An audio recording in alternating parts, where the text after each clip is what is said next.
The children today, I have never experienced, and I'm 22. Having to teach and work with you guys as children has been the most traumatic experience of my life. I teach 5-year-olds ballet, 5-year-old girls ballet.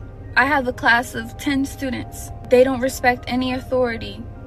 You ask them, can you stand in your designated spot? They're telling you no and shut up.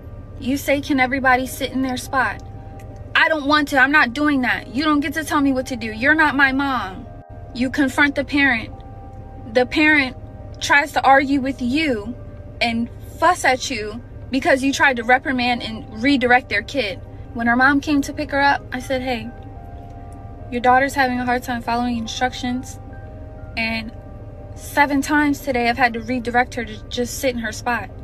Well, clearly she didn't want to sit, and mind you, this is a mom. Clearly she didn't want to fucking sit right there. So, I mean, if she telling you she don't want to do something, why keep asking her to do it? You know she's not going to do it. What world do we live in? Like, what in you guys' brain as a parent says, my kid not following any directions is a great thing. It's not that serious, and y'all don't have a right to tell her what to do. It's sad. It's sad. It's really, really sad. And another thing that's heart-wrenching is horrifying. Your 5-year-old daughters are asking to listen to Pound Town and Ski Yee. Your daughters, your 5-year-old daughters are asking, can we hear Pound Town? I'm playing them Princess Tiana, and they are asking me, can we hear Pound? I don't know what to do.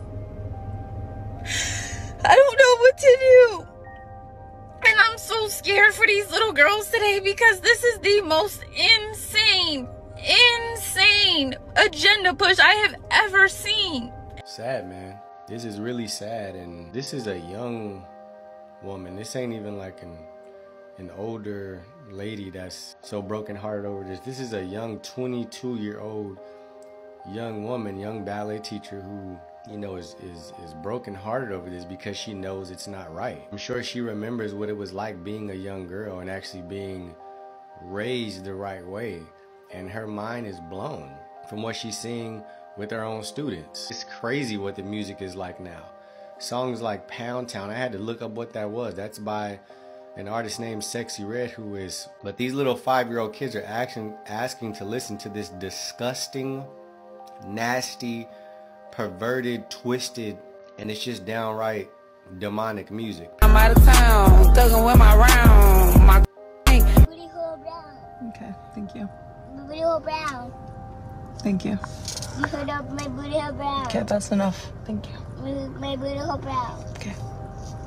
I'll tell y'all what happened. Y'all want to know what happened? Because it happened very gradually, but I promise you that I seen it coming. Now, this is what happened. It's like it all started with artists like Lil' Kim, you know, provocative, you know, very sexualized artists.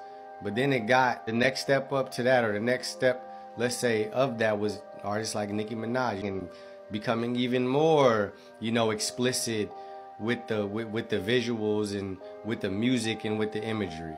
But then the next step to that was it got even worse with people like Cardi B. Now, Cardi B, not only was she like an explicit and very provocative artist, but she was literally like a stripper, you know. So it's like we went from glorifying just being a very sexual woman to actually coming from a lifestyle of a stripper, and then glorifying that, and then making that, you know, the new example or the new thing for young girls to look to. Now, when I seen that happen, I knew trouble was on the horizon, I promise you, because it's like, dang, you just see it kind of slipping downward. Is going downward. Like the standard is becoming lower and lower, and what's becoming acceptable or what's looked at as glamorized are things that were once before, you know, degrading or belittling, but now it's being glamorized because now you got a rapper like Cardi B who was a stripper, you know, and I'm glad she made it out that lifestyle. But what I'm saying is that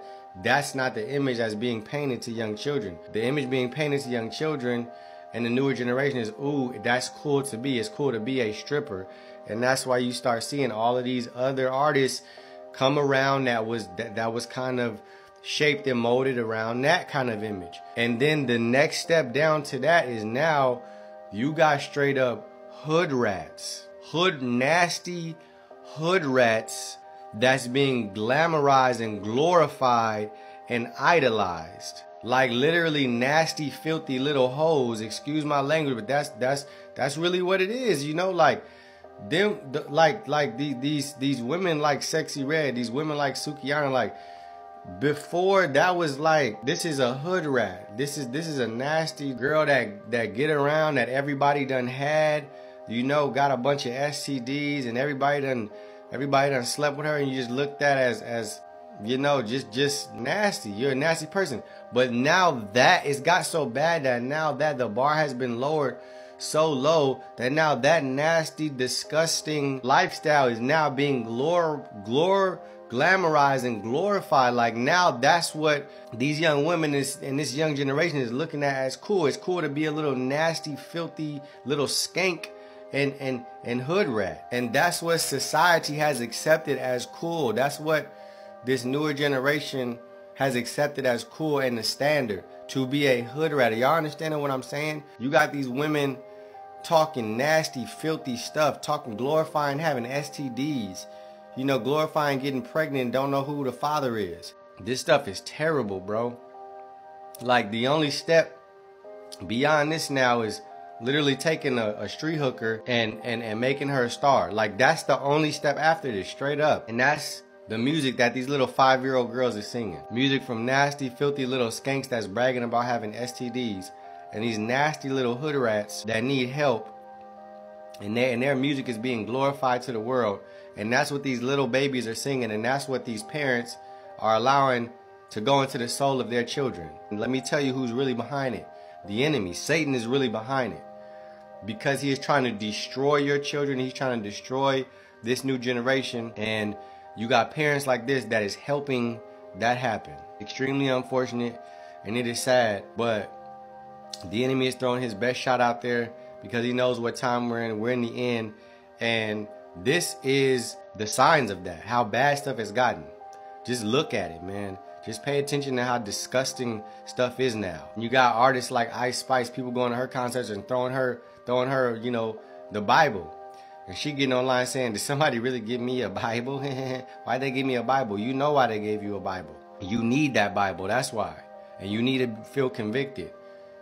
For all the little girls that you are leading to hell, all the little girls that you're leading down the wrong path, and y'all was led down the wrong path. Y'all wasn't raised the right way. And I understand that, you know? And so I want to see y'all get help too. But don't lead millions of young children down the same path that you went down, or that you were forced to go down because you didn't have proper guidance and proper parenting and proper love. And that's really what it all is. Man, I'm done. I'm done with this conversation.